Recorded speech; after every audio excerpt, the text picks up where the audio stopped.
registered with the Philippine government on July 27, 1914.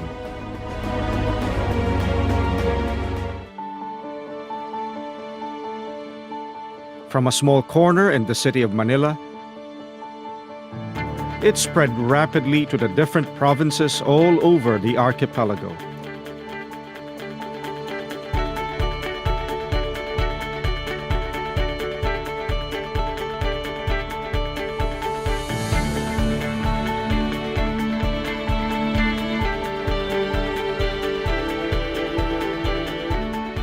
Its preaching of the gospel reached 134 countries and territories in the 6 continents of the world.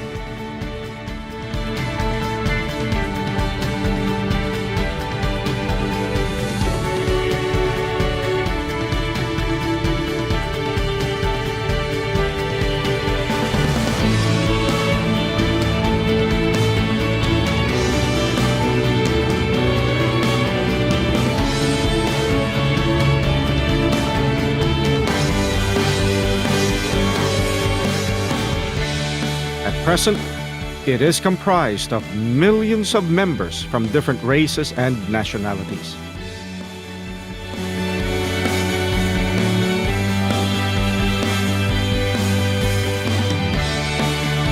It has established more than 5,000 congregations and missions in the Philippines and overseas.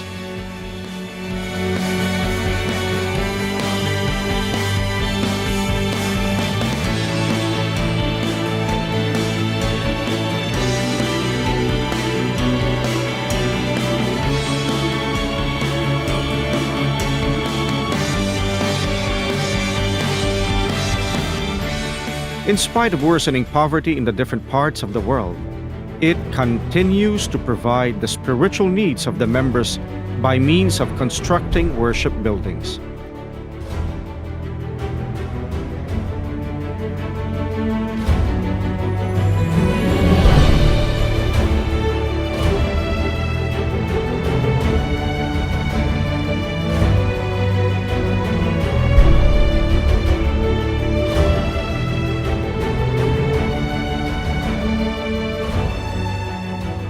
In fulfillment of God's command to love our fellow men, the Church of Christ continues to provide aid to those in need, especially those affected by calamities.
In its aim to help our fellow men to fight the worsening poverty and to uplift their living condition, the church administration launched the UNLAD International Incorporated.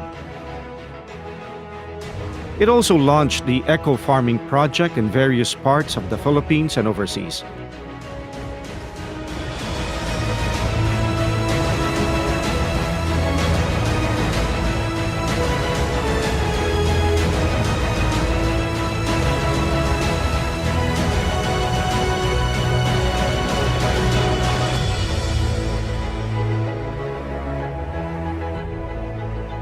These projects help not only the members of the church, but also the non-members.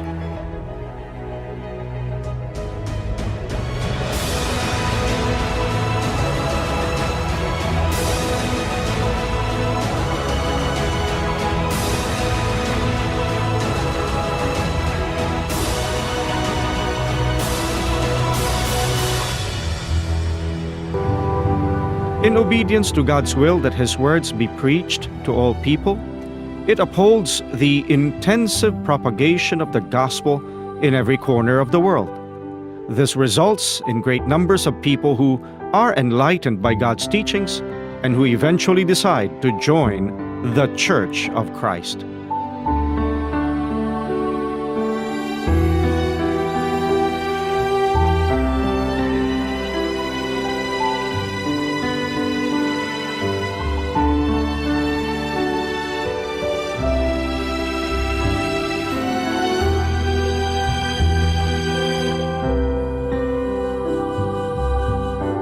Along with this, it continues to add more ministers who will help the church administration not only in preaching the gospel, but also in taking care of the members.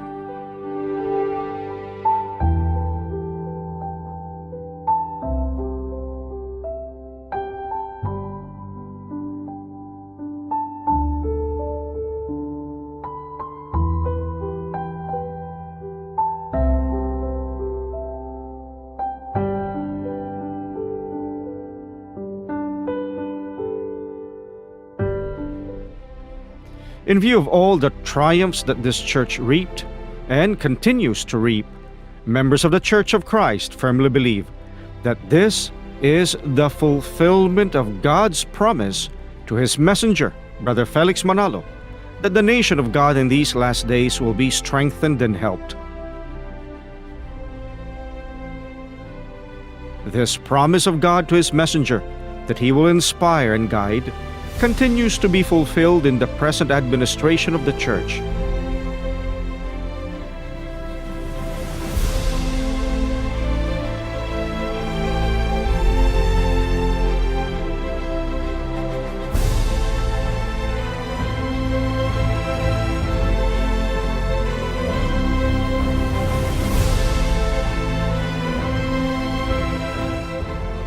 Thus, in spite of the persecutions and hindrances, God will never forsake His nation.